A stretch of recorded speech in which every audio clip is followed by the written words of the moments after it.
የኢትዮጵያ ሕዝባዊ አብዮታዊ ፓርቲ ኢህአፓ እየተዘጋጀ የሚቀርብ ፍኖተ ዲሞክራሲ የኢትዮጵያ አንድነት ድምፅ ነው። ጤና ይስጥልኝ። እንደምን አመሻችሁ አድማጮቻችን። ዛሬ ሐሙስ ሰኔ 11 ቀን 2018 ዓመተ ምህረት ነው። የደምቢ ዶሎ ዩኒቨርሲቲ ተማሪዎች የነበሩትና በአክራሪ የኦሮሞ አሸባሪዎች የታገቱት ተማሪዎች ጉዳይ እስካሁን እልባትን አላገኘም። ብዙዎቹ ልጃገረዶች የሆኑት እነዚህ የአማራ ወጣቶች ከታገቱ ሐሙስ ሰኔ 11 ቀን 2361 ቀናት አለፋቸው። የወጣቶቹ ሰቆቃ ያብቃ እንበል። እስከ መቼ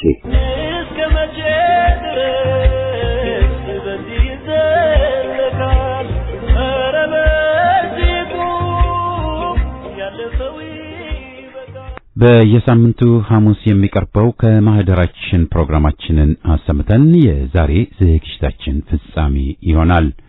የዛሬ ከማህደራችን ፕሮግራማችንን የምንጀምረው በቅርቡ የነበረውን የአገዛዙን የምርጫ ድራማ አጅቦ የገባው አንጃ በኮሎኔሉ ገብሮ ሲገባ መስከረም 10 ቀን 2011 ዓ.ም ከኢህአፓ ተሰጥቶ የነበረውን መግለጫ በማስቀደም ነው።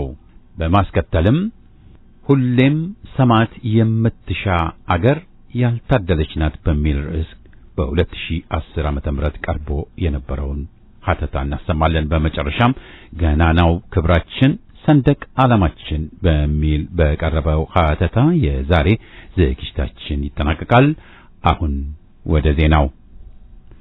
ወያኔ ለጦርነት በሚዘጋጅበት በአሁኑ ወቅት የትግራይ መምህራን ያልተከፈላቸው ውዝፍ ደሞዝ እንዲከፈላቸው አባል የሆኑበት የኢትዮጵያ መምህራን ማህበር እንዲረዳቸው በደብዳቤ ጠይቀዋል። የትግራይ መምህራን ለብዙ ወራት ውዝፍ ደሞዛቸው ባለመከፈሉ በችግር ላይ መሆናቸውንና ጥያቄያቸው በአስቸኳይ መልስ እንዲያገኝም ጠይቀዋል። ወያኔ ወጣቶችን በግዳጅ ለወታደርነት እየመለመለ በማሰልጠን ላይ መሆኑ ተዘገበ። ወያኔ ቢክድም ህዝቡ ሕገወጡንና የግዳጅ ምልመላውን በግልጽ እያወገዘ መሆኑን ከተለያዩ አካባቢዎች የሚደርሱን መረጃዎች መረዳት ተችሏል። የአሜሪካ የውጭ ጉዳይ ሚኒስቴር መስሪያ ቤት በሰሜናዊ ኢትዮጵያ ሰላም ለማደፍረስ እየሰሩ ናቸው ያላቸውን የወያኔ ባለስልጣኖችና ቤተሰቦቻቸው ላይ የቪዛ እገዳ መጣሉን አስታወቀ። መስሪያ ቤቱ ማንነታቸውን ባይገልጽም ጉዳዩን በጥብቅ እንደሚከታተል አስታውቋል። ከአሜሪካን ጋር ግንኙነቱ በጣም ከሻከረው ሻዕቢያ ጋር ወያኔ እንደ አዲስ የጀመረው መሞዳሞድ አሜሪካን አስቆጥቷል ተብሏል። በኤርትራ የተባበሩት መንግስታት ድርጅት የሰብአዊ መብት ተቆጣጣሪ ልዩ ተወካይ መሐመድ አብደል ሰላም ባባይከር ለተባበሩት መንግስታት ድርጅት የሰብአዊ መብቶች ምክር ቤት ባቀረቡት ሪፖርት በኤርትራ ለበርካታ ዓመታት የት እንደደረሱ ሳይታወቁ የቀሩ ሰዎች የት እንዳሉ እንደማይታወቅና ሻዕቢያ በሰብአዊ መብት አያያዝ ላይ መሻሻል አላሳየም ብለዋል። ሻዕቢያ ልዩ ተወካዩ ያቀረቡትን ሪፖርት መሰረተ ቢስ ነው ብሎ ወደ አስመራ እንዳይመለሱም ምክር ቤቱን ተማጽኗል። በተያያዘ አውሮፓው ህብረት ሻዕቢያ ከተባበሩት መንግስታት ድርጅት የሰብአዊ መብቶች ልዩ ተወካይ ጋር እንዲተባበርና ወደ አገሪቱ እንዲገቡ እንዲፈቅድ ጠይቋል። ሻዕቢያ የተወሰኑ እስረኞች መልቀቁን ህብረቱ አወድሶ አሁንም ቀሪ እስረኞችን መልቀቅ እንዲቀጥል ጥሪ አድርጓል። ባለፉት 10 ዓመታት የደረሱበት ያልታወቁ እስረኞች አድራሻ በይፋ እንዲገለጽ ህብረቱ ያሳሰበ ሲሆን አሁንም በአገሪቱ ያለው የሰብአዊ መብት ሁኔታ እንደሚያሳስበውም ገልጿል። የኬንያ መንግስት ሞምባሳ ከተማ በሚካሄድ ዓለም አቀፍ የውቅያኖስ ስብሰባ ላይ ለመታደም የገቡ የታይዋን ፓስፖርት የያዙ 2 የታይዋን ልዑካን ቡድን አባላት ወደ መጡበት መለሰ። የታይዋን የውጭ ጉዳይ ሚኒስቴር ኬንያ ይህን ውሳኔ የወሰደችው በቻይና ተጽዕኖ ነው ቢልም የኬንያ ፖሊሲ አንዲት ቻይናን ብቻ የሚያውቅ መሆኑን በመጥቀስ ውሳኔው ትክክለኛ መሆኑን የኬንያ የውጭ ጉዳይ ሚኒስቴር አስታውቋል። ዜናው በዚያ በቃ።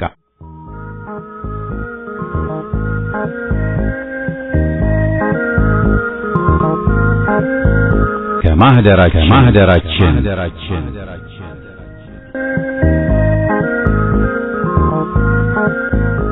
ከማህደራችን ዘወትር ሐሙስ የሚቀርብ ከዓመታት በፊት በፍኖተ ዴሞክራሲ ቀርበው የነበሩ ሀተታዎችን፣ ትችቶችንና ጥናታዊ ጽሑፎችን ምን ብለን እንደነበር ለማስታወስ የሚቀርብ ዝግጅት ነው።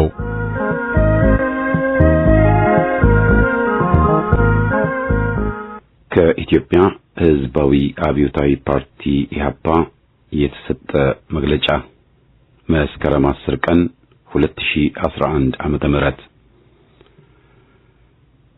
ይድረስ ለመላው የኢትዮጵያ ሕዝብ ኢህአፓ አንድና አንድ ብቻ ነው። መስከረም 12 ቀን አዲሶቹ ባለስልጣኖች ኢህአፓንን የሚሉ ህገወጥ ግለሰቦችን ወደ አዲስ አበባ ጋብዘው አቀባበል ሊያደርጉላቸውና በድርጅቱ ስምም ሊያንቀሳቅሷቸው ያቀዱ መሆኑን ለማወቅ ተችሏል። እነዚህ ግለሰቦች ኢህአፓን ከርተው ከሄዱ 10 ዓመታትን አስቆጥረዋል። በአሁኑ ጊዜ እነዚህን ግለሰቦች ጠርቶ መስተንግዶ መስጠት እነመለስ ዜናዊ ስልጣን ሲይዙ እንደተደረገው ሁሉ አስመሳዮችን በኢህአፓ ስም ለማንቀሳቀስ የሚደረግ ከንቱ ጥረት መሆኑን ህዝብ ሁሉ አውቆ ይህን ተንኮልና ሴራ ውድቅ እንዲያደርገው እንጠይቃለን። ኢህአፓን ማግለልና ማጥፋት የሻዕቢያ የወያኔ የግንጠላ ኃይሎችና የጸረ ኢትዮጵያ ባዕዳን ተልእኮ ሆኖ ለረጅም ዓመታት መቆየቱን የማያውቅ የለም ማለትም እንፈልጋለን። በ45 ዓመታት የኢህአፓ የትግል ዕድሜ አንጃ የምንላቸው ቡድኖች ተከስተውብናል። አሁንም በአቋማቸው ልናስተናግዳቸው ሙሉ ጥረት ብናደርግም አቋማቸውን ብዙሃኑ የፓርቲ አባል አልቀበል ሲላቸው ከድርጅቱ ሕግና ደንብ ውጪ ሆነውና የብዙሃኑን ውሳኔ ረግጠው አንጃ በመሆን አልፎም ለጠላት በማደር ብዙ ጉዳት እንዳደረሱ በታሪክ ደረጃ ያቀረብነው ነው። አንጃ የተባሉት የተለየ ሐሳብ በማቅረባቸው ሳይሆን አቋማቸው የብዙሃኑን ተቀባይነት ሲያጣ አፈንግጠው በቡድን በመሰለፋቸው ነው። መስከረም 12 ቀን ወደ አዲስ አበባ ለመግባት በዝግጅት ላይ ያሉት ግለሰቦች ከ10 ዓመት በፊት ከመለስ ዜናዊ አገዛዝ ጋር አብረን እንስራ፣ ሕግ አራዊቱን እንቀበል፣ ትግሉን አቁመን እጅ እንስጥ በማለት ሐሳብ ያቀረቡና አቋማቸው ለድርጅቱ አባላት ሁሉ ቀርቦ ተቀባይነትን ሲያጣ የድርጅቱን ጉባኤ ረግጠው የወጡ ናቸው። ከድርጅቱ ከተለዩ በኋላ ከዚያ በፊት ባልታየ መንገድ ራሳቸውን ኢህአፓ ዴሞክራሲ በኋላም ኢህአፓ አንድነት በሚል ሰይመው የኢህአፓን ስም ለመቀማት ቢሞክሩም ሳይሳካላቸው ቀርቶ በቁጥር ተመናምነው ሲባዝኑ ኖረዋል። ከዚያም ወዲህ ጉባኤ ረግጣችሁ መፈርጠጣችሁና የድርጅቱን ሕጋዊ ስም መጠቀማችሁ ስህተት መሆኑን አምናችሁ ወደ ድርጅቱ ተመለሱና በሕጉ መሰረት አቋም የምትሉትን ማቅረብ ትችላላችሁ የሚል ተደጋጋሚ ጥያቄ ቢቀርብላቸውም አሻፈረኝ ብለውና ኢህአፓነትን ተቃርነው ቆይተዋል። መስከረም 12 ቀን ኢህአፓ ተብለው ለአዲስ አበባ የማወናበድ ተልእኮ የታጩት እነዚህ ግለሰቦች አንዳንዶቹ መቼም ቢሆን መች የድርጅቱ አባል ያልነበሩ፣ አንዳንዶቹም በስነ ስርዓት ጉድለት ከድርጅቱ ከዓመታት በፊት የተባረሩ ናቸው። ኢህአፓ አንድና አንድ ብቻ ነው። ስሙም አርማውም በሕግ የተመዘገበ ነውና አጭበርባሪዎቹን ማስተናገድ ሕገወጥ መሆኑን ለዘመኑ ባለስልጣኖችም ተነግሯቸዋል። የጥላቻና የግንጠላ አባወራዎችን እየሰበሰቡ ያሉት ባለስልጣኖችና ባዕዳንም ለኢትዮጵያ የቆመውን አገር ወዳድ ድርጅት ስለሚጠሉ አስመሳዮችን ተክተው ሊያጠፉት ጥረት በማድረግ ላይ ናቸው። ይህ ዘመቻ ሻዕቢያና አረቦችም የሚደግፉት ነው። ኢህአፓ ወያኔ ኢህአዴግ ተጠግኖ መቀጠል ሳይሆን መወገድ አለበት።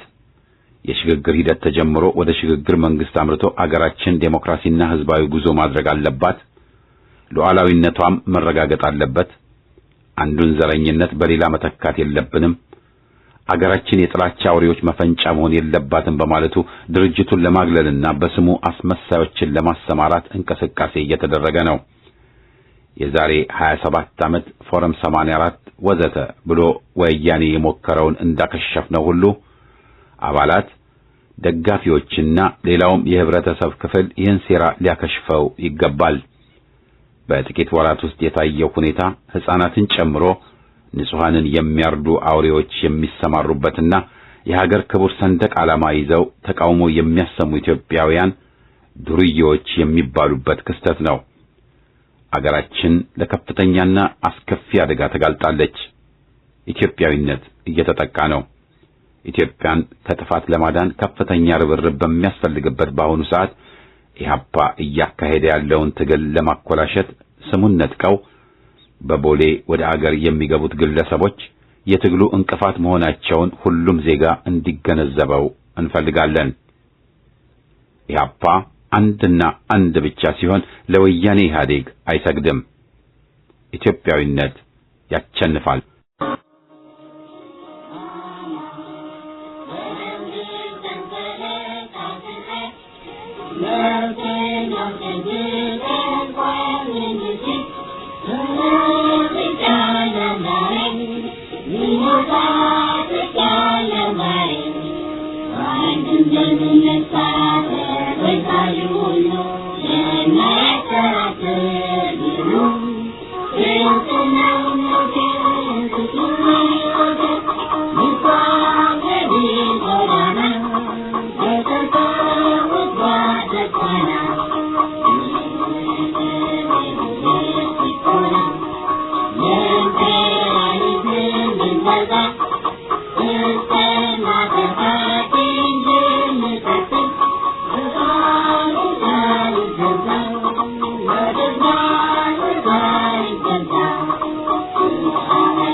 ገናናው ክብራችን ሰንደቅ ዓላማችን። ሀገር አጥፊ ኃይሎች አገርን አገር የሚያሰኙትን ሁሉ ማጥፋት የግድ የሚሉት ስምሪታቸው ነው። የኤርትራ ግንባሮችም ሆኑ ወያኔዎች የኢትዮጵያ ታሪክ አዋቂዎችን አገራችን ኢትዮጵያ ብለው በሀገር ፍቅር የተደራጁና የታገሉ ስመጥሮችን አጥፍተዋል። ኢትዮጵያ ያሉ የትግራይ ተወላጆችን ወያኔ የአማራ ኮራኮር ስትላቸው ሻዕቢያ በጥቅሉ ወዲ አድጊ ወይም አህያ ሲለን፣ ኦነግ ደግሞ ኢትዮጵያዊነታቸውን በአርበኝነት ያስመሰከሩትን ሁሉ ጎበናውያን በሚል ስያሜ ሊነቅፍ ሞክሯል።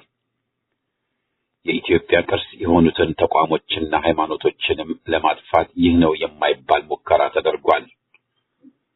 ሻዕቢያ ሲገነጠል የኤርትራን ተዋህዶ ከኢትዮጵያ ተዋህዶ ለይቶና ጳጳስ በግብጽ አሹሞ ክፍፍልን ካሰፈነ በኋላ ይኸው ጳጳሱንም አስሮ የሃይማኖት ተከታዮችንም ቀፍድዶ ይገኛል። ሙስሊሞችም ላይ እንደመለስ ዘምቷል። የሚያያይዘንና የሚያስተሳስረንንም ለመበጣጠስ ኢትዮጵያዊ አይደለንም፣ ሰንደቅ ዓላማዋ አይወክለንም፣ አረባዊ ነን ወዘተ ሲሉንም ቆይተዋል። መለስ ሰንደቅ ዓላማችንን ጨርቅ ነው የጫማችን መጥረጊያ ማለቱንም መቼም የምንረሳው አይደለም። ተመራማሪዎችና የሀገራችንን የረጅም ጊዜ ታሪክ የሚያውቁ ክፍሎች የዛሬ ፖለቲከኞች አቋም ከስረ መሰረቱ የተበላሸና አልፎም ልቦለድ ነው ይላሉ። ትክክል ናቸው። የዛሬ ዓመት የሻዕቢያው መሪ ኢትዮጵያ የምትባል ሀገር የተቋቋመችው ሁለተኛው ዓለም ጦርነት ሲያበቃ ነው ብሎን ነበር። ወያኔ በበኩሉ ያልነበረ የሸዋ አማራ ልዩ ጭቆና በትግራይ ሰፍኖብን ነበር ሲል ወጣቶችን አወናብዶበታል። ኦነግ ደግሞ የኦሮሞ ሕዝብ ኢትዮጵያዊ ሆኖ አያውቅም ባዕድነን ብሎ ታሪክን በዳምጠው ጨፍልቆ ቆይቷል። ይባስ ብሎ ቀይ ሽብር የተባለው አማራና ትግሬ ምሁሮች ኦሮሞዎችን ለማጥፋት የጠነሰሱት እርምጃ ነው ሲልም ነበር። ያውም ኦነግ የሆኑት የፋሽስቱ ኮሎኔል ቀኝ እጅና የቀበሌና የከፍተኛ ወንጀለኞች ሆነው ከርመው። ዋናው ነገር ሐሰትን ሐቅ ብሎ ደግሞ ደጋግሞ ማቅረብና ሐሰት ሊሉ የሚችሉትን ማጥፋት ወይም ድምጽ መንሳት ነው። ይህንንም ሁሉ ሲያደርጉት ቆይተዋል። የኢትዮጵያ ሰንደቅ ዓላማ ትውልድ አንግቦና ውለብልቦ ሕይወቱን የሰጠበት ሲሆን አያሌ የአፍሪካ ሀገሮች አረንጓዴ፣ ቢጫ፣ ቀይ ሰንደቅ ዓላማቸው መለያ አድርገው አጽድቀውታል። የምንኮራበት ነው። የሀገራችን አርበኞች አማሮች ብቻ ሳይሆኑ ኦሮሞዎች፣ የኤርትራ ተወላጆች፣ ትግሬዎች፣ አፋሮች ወዘተ ሁሉም እነ ኦመር ሰመተርና ሌሎችም ሁሉም ኢትዮጵያውያን ሰንደቅ ዓላማችን ብለው የተሰውላት ማንነታችን መገለጫ ሆኖ የቆየ ነው። የጣሊያን ባንዲራ ወይም የየቡድን አርማ አይደለም። ሰንደቅ ዓላማን ባንዲራ ብሎ የአሜሪካን ባንዲራ ተቀይሯል የተባለው ሐቅ ካለመሆኑ ሌላ ከኢትዮጵያ ሀገራዊና ብሔራዊ ሰንደቅ ዓላማ የድርጅቶችን አርማ ማወዳደር መብታቸው ነው ብሎ መደገፍ፣ ሰንደቅ ዓላማችንን መሬት ጥለው ሲረጋግጡ በዝምታ ማለፍ፣ በአገራችን ሰንደቅ ዓላማችንን እንዲያዋርዱ መፍቀድ ከቶም መጠበቅ የሌለበት መሆኑ ግልጽ ነው። ይህ ታሪክ የማያውቁ የመሃይሞችና ወሮበሎች ድርጊት ከመሆን አያልፍም። በአሁኑ ጊዜ በወያኔ የተነሳ የሀገራችን ታሪክ ተክዶ ሕልውናዋ ለአደጋ ተጋልጦ ወያኔ የሰይጣን ምልክቱን በሰንደቅ ዓላማችን ከለጠፈ ወዲህ ታሪካዊ ሰንደቅ ዓላማችንን ማስደፈር የሚታሰብ መሆን የለበትም። ለውጥ አመጣው ባዮቹ የወያኔን ባንዲራ ከጀርባቸውና ከፊታቸው አሁንም ለጥፈው ሰቅለው እንዳሉ ደግሞ የታዘብነው ነው። የሰንደቅ ዓላማ ጥያቄ ክብደት ሚዛን የለውም የሚሉንም ሁሉ የማንነታችን ጥያቄ ከመድረክ ቀርቦ ማንነታችሁን አትከላከሉ እያሉን ነው። ክብሩን በጭብጥ ምስር የሚለውጥ ሕዝብ የለምና ጉዳዩ ከመቼውም ይበልጥ አንገብጋቢ ይሆናል። የተያያዘውም ከኢትዮጵያ ራሷ ማንነትና ታሪክ ጋር ነው። ወያኔ ኢትዮጵያን ሊከፋፍል ሲነሳ በብሔረሰብ መለኪያ በዘፈቀደ ኢትዮጵያን በክልል ሰንጥቆ የራሱን አፓርታይድ መሰል ባንቱስታኖች ማቋቋሙን አይተናል። ይህን ክፍፍል የደገፉትና አጨብጭበው የወያኔ ጫማ ስር የተደፉት ጠባቦች ክፍፍሉና ኢትዮጵያን አደባይቶ ብሔርን ማስቀደም ለግንጠላችን ያመቻል ብለው አምነው ነበር። የወያኔ አንቀጽ 39 ለራሱ የተሰናዳ እንጂ ለነሱ አለመሆኑን ለማወቅ ጊዜም አልወሰደባቸው። የወያኔ የበላይነት ተረጋግጦ ኦነጎቹ ተባረው ተለጣፊ ኦሮሞዎች፣ ኦህዴዶች ከወያኔ ጋር ሆነው ህዝብን ሊበዘብዙ ተመቻቸላቸው። ዛሬም ለክፍፍልና ለግንጠላ ህገ መንግስት ተብዬ ሰነድ ተገዥነን የሚሉት አሁን ያለው ሁኔታ እንደተጠበቀ ሆኖ ተጠናክረን የበላይነታችንን አስፍነን ህዝብን በግፍና በገፍ አፈናቅለን ሲያመቸንም የምንመኛትን መሬትና ህዝብ ገንጥለን ለብቻ ይዘን እንጨፍርባታለን በሚል ነው። ይህን ማንም ሊስተው አይችልም፣ ለፍርፋሪ ሊቋምጥ ካልታወረ በስተቀር። ዛሬ የአዲስ አበባ አገር ወዳድ ወጣቶች በጅምላ ታፍሰው ወደ ቂሊንጦ ወረዱ እንጂ ህዝብን በሜንጫ ባይ ነፍሰ ገዳዮችና የጥላቻ አሰራጮች ሲያዙም ለማየት አልበቃንም። ገዢዎች የተባሉት በተወገዘው መንገድ ሲጓዙና ሲተረተሩ እንጂ ሐቅን ሲያሰፍኑና ፍትህን ሲያስቀድሙ ለማየት አልታደልንም። በመሆኑም እንደ አቶ ከበደ ሚካኤል ሃኒባል ሁልጊዜ ዘላለም ተንኮልና ክፋት ፍሬያቸው መሪር ነው፣ ፍጻሜያቸው ጥፋት ልንላቸው ተገደናለን። አሁንም በሰላማዊና በሚበጅ መንገድ ስህተቶችን አርመን ወደ ቀናና ገንቢ ጎዳና ለመግባት ጊዜ አለን። ሁሉም በደሉን ወይም ተበደልኩ የሚለውን አማራጭ የሚለውን አቅርቦ ህዝብ ወሳኝ የሚሆንበትን ነፃ ሁኔታ ማስፈን ይቻላል። እኛ ያልነው ካልሆነ ወደዳችሁ ጠላችሁ እንገዛችኋለን፣ የብሔረሰብ ብጥብጥን እናስፋፋለን፣ የሽግግር ሂደትን እንቃወማለን ወዘተ በሚል አምባገነናዊ እብሪትና ለወያኔና ጠባቦች በሚጠቅም አጓጉል ፖለቲካና አማራጭ መያዝን ከመረጥን ግን ማንም ድል አድራጊ አይኖርም። ኢትዮጵያም እንዲህ በቀላሉ የምትፈርስ አለመሆኑን ደም ፈሶ ይነገረን ማለት ይሆናል። ኢትዮጵያዊነት የጥቂቶች ሴራ የሚያፈርሳት ብትሆንማ ኖሮ እስከዛሬ ባልቆየችም ነበር። ጊዜ የሰጠው ቀል ሆነናል የሚሉትም ማፈር እንጂ ማቸነፍ አይችሉም። ኢህአዴግን እናስቀጥላለን፣ የኢህአዴግ ጉባኤ ወዘተ የሚባለው ሁሉ ከንቱ ነው። ህዝብ ከዚህ ምንም ውጤት አይጠብቅም። ሂደቱ ራሱ የቅልበሳ ውጤት ከመሆኑም በላይ እንደገና ተሸጋሽገውና ተነካክሰውም ቢሆን ስርዓቱን ሊቀጥሉብን ነው ፍላጎታቸው። ውሃ ስንቆ የሆነው ደጀጠኝ ጭፍራም ኢትዮጵያን ሊከላከል አቅሙም ፍላጎቱም አይኖረውም። ለውጡን እናጅባለን ብለው የገቡት እርስ በርስ ሲናከሱና ሽግግሩን ሲቃወሙ መታዘብም ተገደናል። ሰንደቅ ዓላማችን ሲደፈር ኢትዮጵያዊነታችን ይነካል። የሽግግርና የዲሞክራሲን የህዝባዊ መንግስት መስረታን ክዶና ተጻሮ የሚገኘው ጠላቶቻችን የሚመኙልን ውድቀት እንጂ ስሬትና ደህንነት እድገት አይደለም፣ ሊሆንም አይችልም። የሐሳዊዎች ውብ ቃላት ይህን ሀቅ ሊሸፍንብን አይችልም፣ አንፈቅድላቸውም። በተለሙ ያርሷል፣ በጀመሩ ይጨርሷል ነውና ጸረ ወያኔ ጸረ ኢህአዴግ ትግላችን ከግቡ እስኪደርስ ትግላችን ተፋፍሞ ይቀጥል። የኢትዮጵያን አንድነት አስጠብቆ ህዝባዊ መንግስትን ከመመስረት ሌላ አማራጭ የለም። ጸረ ወያኔ ትግላችን ተፋፍሞ ይቀጥል። ህዝብ ተባብሮ ራሱን ከጥቃት በሁሉም መንገድና መስክ ይጠብቅ። ሰንደቅ ዓላማችን ክብራችን ናት። ቀድሞ ለፋሽስቶች ለመድብ ለፓርቲ ቀድሞ የታገለ በቃይ ተፋላሚ ታግሎም ያታገለ ሕግ የበላይ ይሁን ብለህ ያስተማርከው ሉዓላዊነትን በክብር የያዝከው የአገር ክብር መላሽ ኢህአፓ እውነት ነው የህዝብ ተስፋ ነህ። ግንባርህን አሳየው ግንባርህን አሳየው ግንባርህን አሳየው ግንባርህን አሳየው ግንባርህን አሳየው ግንባርህን አሳየው ግንባርህን አሳየው ግንባርህን አሳየው ግንባርህን አሳየው ቅንነት የሞላው ሁሉንም ያቀፈው ዓላማው በጥናት በግልጽ የተጻፈው ለፍትህ የቆመ በደልን የጠላ የጨለማው መብራት የእውነት ብርሃን ፋና እምነት፣ ጽናት፣ ፍቅር ኢትዮጵያዊነት ነው። እናሸንፋለን። ግንባርህን አሳየው ግንባርህን አሳየው ግንባርህን አሳየው ግንባርህን አሳየው ግንባርህን አሳየው ግንባርህን አሳየው ግንባርህን አሳየው ግንባርህን አሳየው ግንባርህን አሳየው። ሁሌም ሰማት የምትሻ ሀገር ያልታደለች ናት ተብሏል። የባሰች ያልታደለች ሀገር ግን እሪ ብላ ስትጮህ ጠላት ሊቆራርጣት ሲገዘግዛት ኡኡ ስትል ሰሚ የምታጣዋ ናት። ኢትዮጵያ የወያኔ ተምች ኮራት ጊዜ ጀምሮ የዋለኝት የባሰባትን መስላለች። ሄርማን ኮን የተባለ የጠገበ አሜሪካዊ በብጣቂ ወረቀት ላይ በለንደን ከተማ ጽፎ የወያኔን ባለስልጣንነት በህዝብ ላይ ሲጭን ሐቀኛ ልጆቿ ሲጮሁላት፣ ተማሪዎች በአዲስ አበባ ተሰልፈው ሲሞቱላት፣ ብዙዎች ያስተማረቻቸውና የከበሩባት ግን ከድተዋት ለወራሪዋና ለገነጣ ጣይዋ ድጋፍ ሲሰጡ ታይተዋል።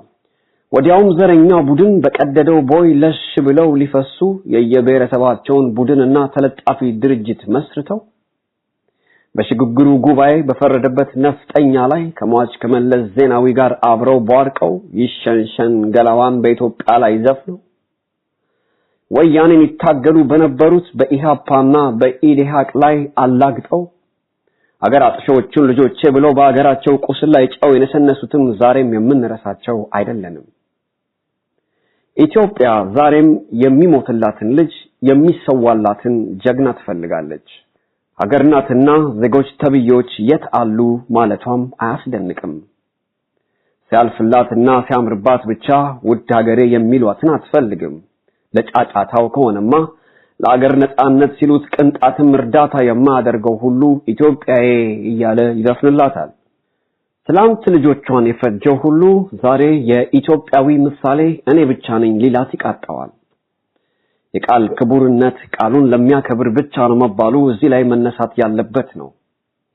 ወያኔ ምርጫ ብሎ በጀመረው የጠነዛ ቧልት ዙሪያ ድርጅት ተብለው የተመዘገቡና የሚወዳደሩ የሚለውን ዝርዝር ስናይም የዚህ መሰሪ ቡድን ከፋፍላቸው ተልኮ ምን ያህል እንደተሳካም እንገነዘባለን። ዘር ቆጥሮ ተደራጀው ያለው ቁጥሩ ቀላል አይደለም። የወያኔ እቅድ ውድቀቱ ግን ብዙዎች ኢትዮጵያዊነትን አንክልም ብለው መነሳታቸው ላይ ነው። መርዙ ግን ትላንትም ዛሬም ብዙዎችን አልበከለም ማለት ሐሰት ይሆናል። ኢህአፓ ከተመሰረተበት ከአራት አስርት ዓመታት በፊት ጀምሮ ስሙም ዓላማውም ተግባሩም አቋሙም ኢትዮጵያዊ ሆኖ የቀጠለ በመሆኑ ሀገር ወዳድነት ሲል ከብዙዎች መለየቱ አልቀረም። አገር ፍቅሩ የይስሙላ ስላልነበረም አክራሪ ተብሎ ትምክተኛ አባ ኢትዮጵያ የአማራ ድርጅት ተብሎ በመጠቃት የከፈለው ዋጋ በቀላሉ አይገመትም። ኢህአፓ ሀገር ሲል በባንዲራ ዙሪያ ባዶ ቡራ ከረዮን በማሰማት የሟች ፍሬው ኃይሉን መከታ ጋሻይን በመስፈን ወይም ብዙሃኑ ሊገቡ በማይችሉበት ሆቴል መቶና ከዚያ በላይ መንገድ አዳሪ ህፃናትን ሊመገብ የሚችል ገንዘብን ባስወጣ መጠን ተሟሙቆ ኢትዮጵያ ሀገሬ ብሎ መጮህን ማለቱ አይደለም። ኢህአፓ ኢትዮጵያ ሲል መጀመሪያ ህዝቧ ማለቱ ነው። የህዝቧ ቁጥር ደግሞ ከአጥንቶቹ ከ500 አንበልጥም ባይና ከዛሬዎቹ ከአድዋ ሽሬና አክሱም ማለትም ከአሻ ምርጦች ሌላ ማን ተቆጥሮ ከሚለው ባሻገር ሰፊውን ህዝብ የሚጠቀልል ነው። ስለዚህም የሀገር ትርጉም ሆነ በሀገር መኩራት ለሀገር መስተዋት ሆነ ኢትዮጵያዊነት ለኢህአፓ ያለው ትርጉም ከአስመሳዮች በጣም የተለየ ነው። ሀገርን ሲወዱ ሲያፈቅሩ ያው እንደ ልጅ ቢሆንም በሀገር ስም ወንጀል ሲሰራ መቃወም ደግሞ ሀገራዊ ግዴታ ነው። በየዓመቱ በአዲስ አበባ እየተካሄደ ያለው የራስ ተፈሪያኖች በዓል ለምሳሌ ወያኔ ለፖለቲካው ዓላማ ሊጠቀምበት መነሳቱን ስንጠቁም የሟቹን ዘፋኝ ቦብ ማርሌን ሚና ለማሳነስ ሳይሆን ሀገር ሰላም ነው ወዘተ ብሎ በበዓሉ ሊጠቀም የተነሳውን ወያኔን ለማጋለጥ ነው። መለስ ዜናዊና አስከሬኑን ታቅፈው የቀሩት ጀሌዎቹ ግሩም ድንቅ የሚሉት ክስተት የኛ አይጠቅሜ ወይም ፍዳ መሆኑን በማወቅም ነው። አገር ተቀምተናልና የመነሻችን መጀመሪያ ሁሌም ይህ ነው። ከመለስ ዜናዊና ሚስቱ ጋር በአደባባይ ለመጨፈር ፍላጎቱም ሆነ የዝቅጠቱ በሽታ የለብንም።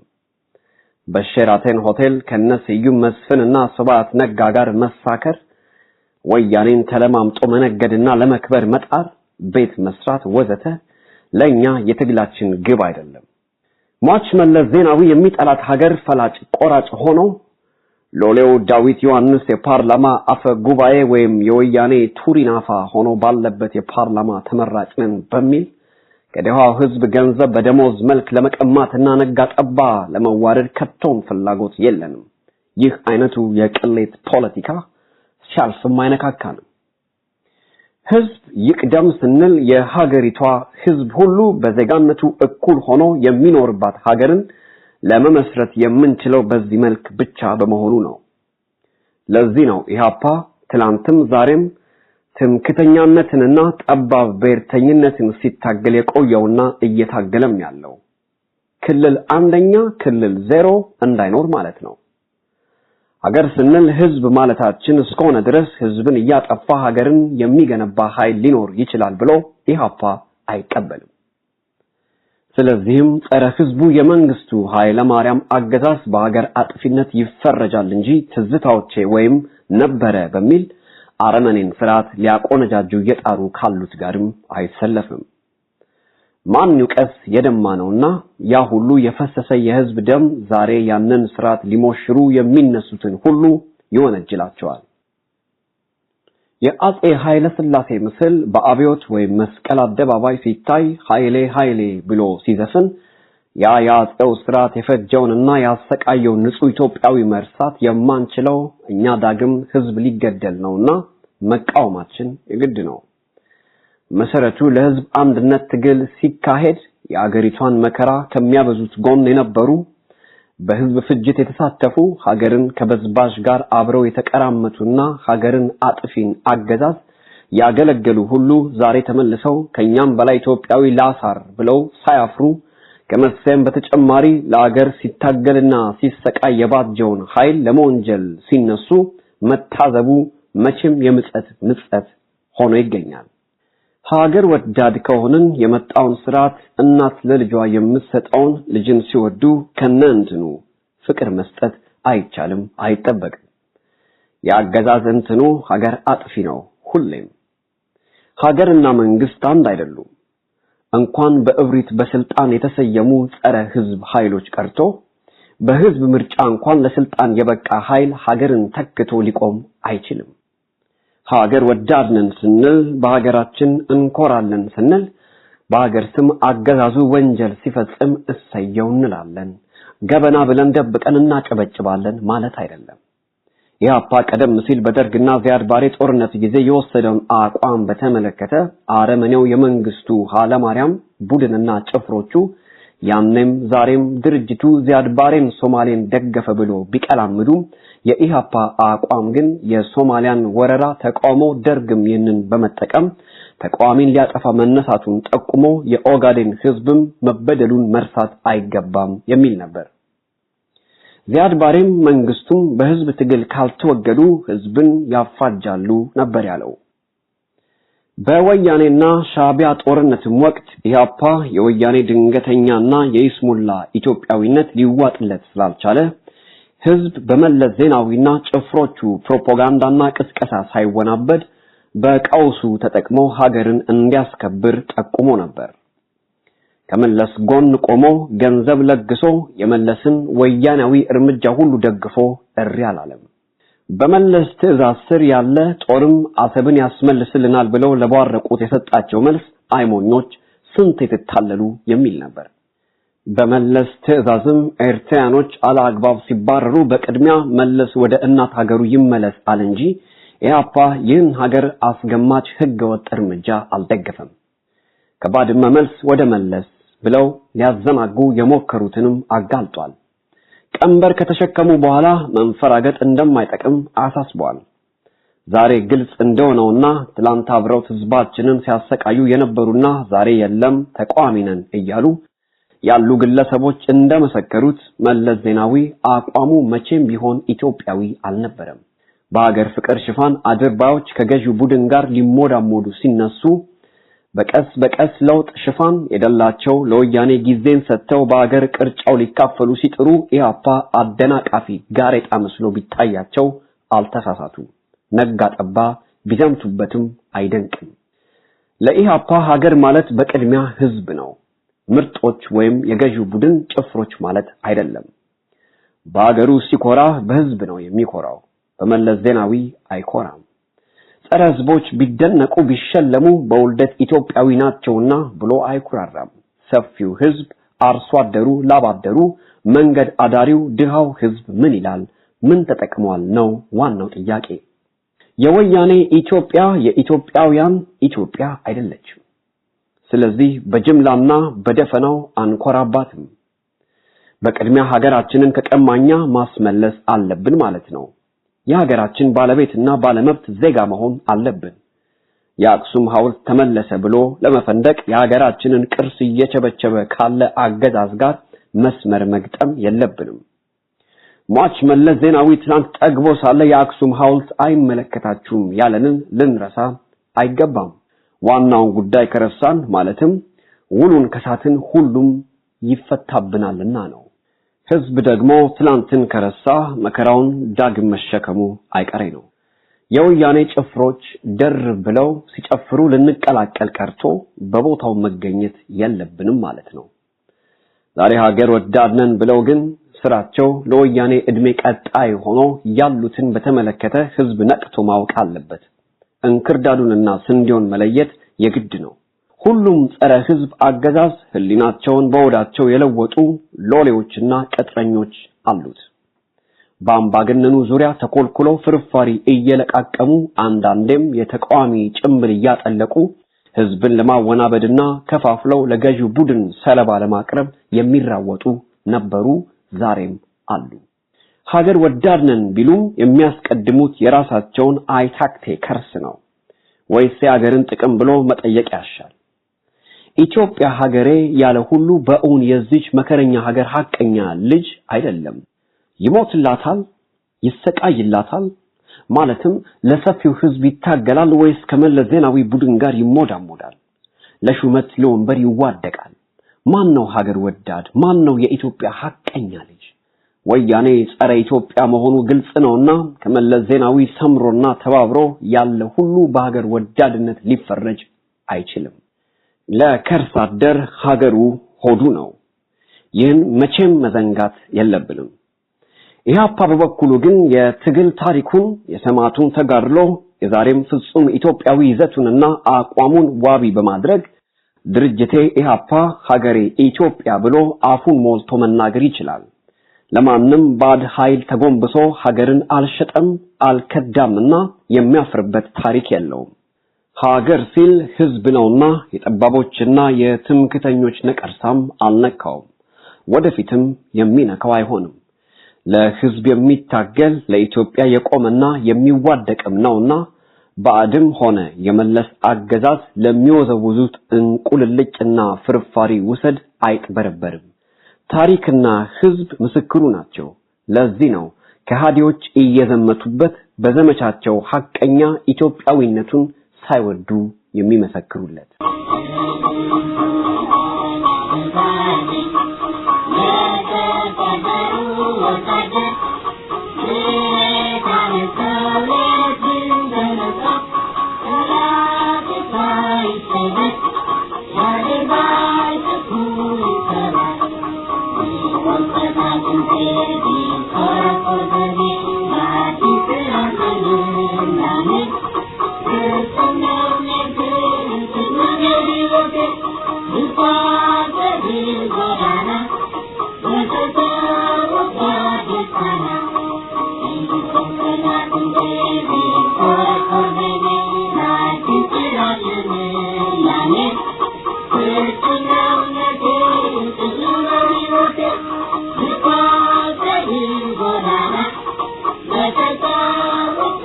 Let